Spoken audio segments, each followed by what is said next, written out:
Hi hello నమస్తే welcome to తరుణి. తరుణిలో మనం ఒక కథ వినబోతున్నాం.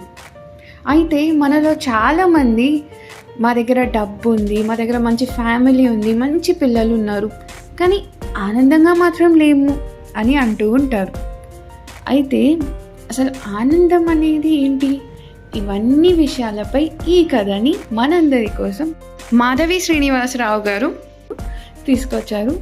ఇంకెందుకు ఆలస్యం, ఆ కథ ఏంటో వినేద్దాం. నేటి కథాశ్రవంతికి స్వాగతం చెప్తూ కథానికను మీకు అందిస్తున్నది మాధవి శ్రీనివాసరావు, నెల్లుట్ల. శీర్షిక ఆనందంగా ఉండాలి.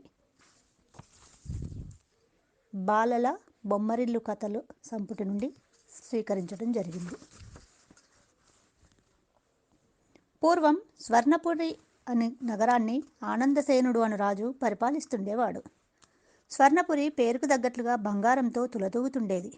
ఆనందసేనుడు ధర్మ పరిపాలన చేసేవాడు. మహర్షులను, వేదశాస్త్రజ్ఞులను, పండితులను, విజ్ఞానవేత్తలను సమయానుకూలంగా సత్కరిస్తుండేవాడు. తరచూ యాగాలు, యజ్ఞాలు చేయిస్తుండేవాడు. అతని పరిపాలనలో ప్రజలందరూ సుఖశాంతులతో జీవించారు. అతడు అజాతశత్రువు. అతని ఆస్థానంలో నిత్యం కవి సమ్మేళనాలు, సంగీత కచేరీలు, నృత్యములు జరుగుతుండేవి. ప్రతిదినం ఆనందంగా సాగేది.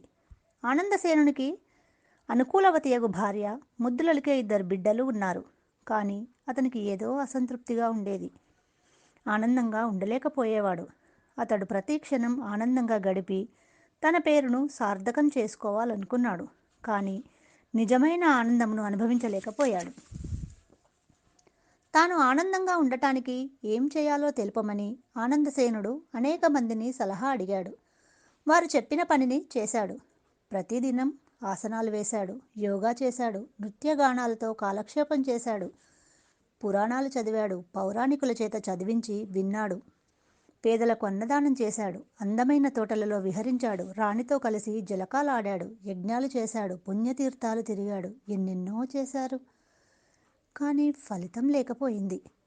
దీనివలన అతనిలో చింత ఎక్కువయింది. ఒకరోజు అతని రాజ్యానికి నిత్యానంద స్వామి ఏదించారు. ఆనందసేనుడు నిత్యానంద స్వామిని తన మందిరానికి ఆహ్వానించి అతనికి అతిథి మర్యాదలు ఘనంగా చేశాడు. తర్వాత తన కోరికను బయటపెట్టాడు. స్వామి, నాకు ఆనందం కలిగే మార్గం తెలపండి అని అడిగాడు. నిత్యానంద స్వామి నవ్వి, ఆనందా, నీకు ఆనందానికి కరువేమిటి?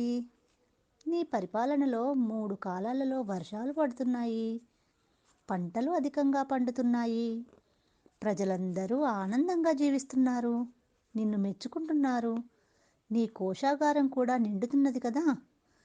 నీకు శత్రుభయం లేదు, ప్రజలకు నీపై అభిమానం ఉన్నది, అనుకూలవతియగు భార్య, సంతానం ఉన్నది, రాజ్య కార్యాలను నిర్వహించగల సమర్థులైన, నమ్మకస్తులైన ఉద్యోగులు ఉన్నారు. నీకు ఏ సమస్య లేదు, మరింక నీకు ఆనందానికి అంతేమున్నది అన్నాడు. నా సమస్య కూడా అదే స్వామి, మనసులో ఏదో అశాంతి కలుగుతూ ఉంటుంది అని చెప్పాడు రాజు.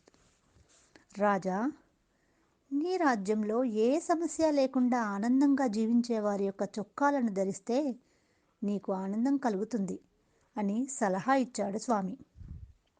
రాజు తన అనుచరులను రాజ్యం నలుమూలలకు పంపి ఆనందంగా ఉండే వ్యక్తిని తీసుకురండి అని ఆజ్ఞాపించాడు. వారు రాజ్యం నలుదిశలకు వెళ్ళారు.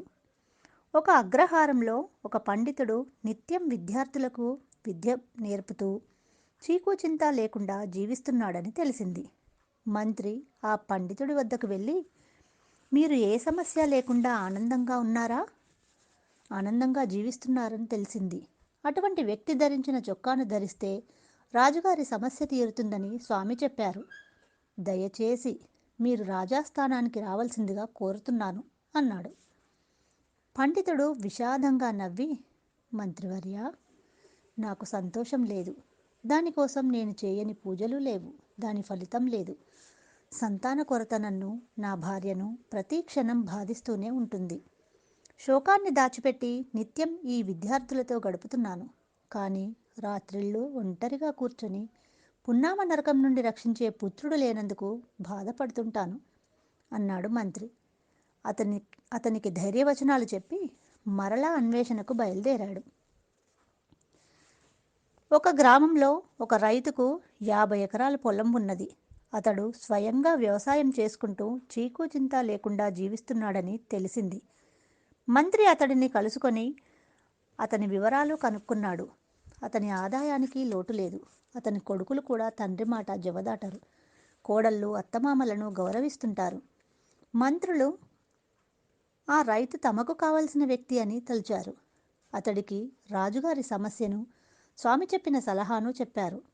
అప్పుడు ఆ రైతు, మంత్రిగారు, నాకు ఏ విషయంలోనూ లోటు లేదు. కానీ నా 50 ఎకరాల పొలంలో మధ్యలో ఒక అరెకరం పొలం మాత్రం వేరే రైతుది. అది కూడా నా సొంతమైతే నా పొలం అంతా ఒకే ముక్కగా ఉంటుంది. కానీ ఆ రైతు అమ్మనంటున్నాడు. ఎంత సొమ్మిచ్చినా ఆ రైతు అంగీకరించటం లేదు. అదే తన జీవనాధారమని అంటున్నాడు. అతని వలన నాకు రాత్రిళ్ళు నిద్ర పట్టటం లేదు. ఆ పొలం కూడా నా పరమైతే నాకింక ఏ చింత ఉండదు అన్నాడు. మంత్రి స్వార్థమే చింతకు కారణమనుకుంటూ వెళ్ళిపోయాడు. నగరంలో సుబ్బయ్య శ్రేష్ఠి అని ఒక వ్యాపారి ఉన్నాడు. అతడు నూనె వ్యాపారంలో కోట్లాది రూపాయలు సంపాదించాడు. అతనికి నగరంలో అనేక వాణిజ్య సముదాయాలు ఉన్నాయి. అతని కొడుకులందరూ వ్యాపారాలు చేసుకుంటూ స్థిరపడ్డారు. అతడు దాన ధర్మాలు చేస్తూ సమాజంలో ప్రముఖుడిగా మంత్రి అతడిని కలుసుకొని రాజుగారి సమస్యను, స్వామి సలహాను తెలిపాడు. తర్వాత మంత్రి శ్రేష్ఠితో, శ్రేష్ఠి గారు, మీకు జీవితంలో ఎటువంటి లోటు లేకుండా ఆనందంగా జీవిస్తున్నారు కదా, మీకే ఆందోళన లేదనుకుంటాను అన్నాడు. అప్పుడు శ్రేష్ఠి, మంత్రివర్య, మొన్నటి వరకు ఆందోళన లేదు. కానీ ఈ మధ్యనే దిగులు పట్టుకున్నది. నాకు పోటీగా వేరొకరు నూనె వ్యాపారం చేస్తున్నారు. అతడి పోటీ వలన నా ఆదాయం తగ్గుతున్నది. ఆ ఆదాయాన్ని పూడ్చుకోవడానికి అనేక రకాల ప్రయత్నాలు చేస్తున్నాను. కానీ ఫలితం ఉండటం లేదు. దానివలన బాధ కలుగుతున్నది అన్నాడు దిగులుగా. మంత్రి నవ్వుకొని రాజ్యంనకు బయలుదేరాడు. మంత్రులు, ఇతరులు అందరూ ఒక చోట కలుసుకొని ఏ సమస్య లేకుండా ఆనందంగా ఉండేవారెవరూ ఉండరని నిశ్చయించుకున్నారు. తమ అన్వేషణను ఆపి రాజుగారిని కలుసుకుందామనుకున్నారు. వారు ఒక మైదానంలో ప్రయాణిస్తుండగా వారికి మురళీగానం వినిపించింది. ఆ గానం వచ్చిన వైపుకు వెళ్ళారు. అక్కడ ఒక చెట్టు క్రింద పశువుల కాపరి కూర్చొని వేణువు ఊదుతున్నాడు. మంత్రి అతనిని చేరి, కాపరి, నీవింత ఆనందంగా మురళి వాయిస్తున్నావు, ప్రతిరోజు ఇలాగే ఉంటావా అని అడిగాడు. పశువుల కాపరి, నేనెప్పుడూ ఉత్సాహంగానే ఉంటాను, నాకే బాధ లేదు అన్నాడు. మంత్రి తదితరులు సంతోషించి అతని రాజు వద్దకు తీసుకొని వెళ్ళారు. ప్రభు, మన రాజ్యం నలుమూలలకు మేమందరం తిరిగాం. గ్రామములు వెదికాం. ఎటువంటి సమస్య లేకుండా ఆనందంగా జీవిస్తున్నవాడు ఈ పశువుల కాపరి ఒకడే అన్నాడు మంత్రి. రాజు సంతోషించి, పశువుల కాపరిని నీవు ధరించే చొక్కా నాకివ్వు అని అడిగాడు. పశువుల కాపరి నవ్వుతూ, రాజా, నా వంటి బీదవాడికి చొక్కా ఉంటుందా? వాన వచ్చినా, ఎండ కాసినా, చలి పడుతున్నా చొక్కా లేకుండానే తిరుగుతాను అన్నాడు. రాజు ఆశ్చర్యపోయాడు. కాపరి, కనీసం చొక్కా కూడా లేకుండా ఇలా సంతోషంగా ఉంటావు అని అడిగాడు. పశువుల కాపరి, ప్రభు, చొక్కాకు ఆనందానికి సంబంధం ఏముంది? ఆనందంగా ఉండటమే ఆనందానికి కారణం. నాకున్న దానితో సంతృప్తి పడతాను, లేని దానికోసం అర్రులు చాచను. ఇక నాకు ఏ సమస్య ఉంటుంది చెప్పండి అన్నాడు. రాజుకు జ్ఞానోదయం అయింది. ఆనందం అనేది మానసికమైనది. ఎటువంటి పరిస్థితులు ఎదురైనా బాధపడకుండా ఆ సమస్యలను తేలికగా తీసుకుంటే దానిలోనే సుఖం ఉంటుందని తెలిస్తే ఆనందం కలుగుతుందని తెలుసుకున్నాడు. పశువుల కాపరికి ధన కానుకలు ఇచ్చి పంపించాడు. ఆనాటి నుండి రాజు ఏ విషయానికి బాధపడకుండా ఆనందంగా ఉండటం ప్రారంభించాడు. సమాప్తం. ధన్యవాదములు. వీడియో నచ్చినట్టయితే తప్పకుండా లైక్, షేర్ అండ్ సబ్స్క్రైబ్ చేయండి. Thanks for watching.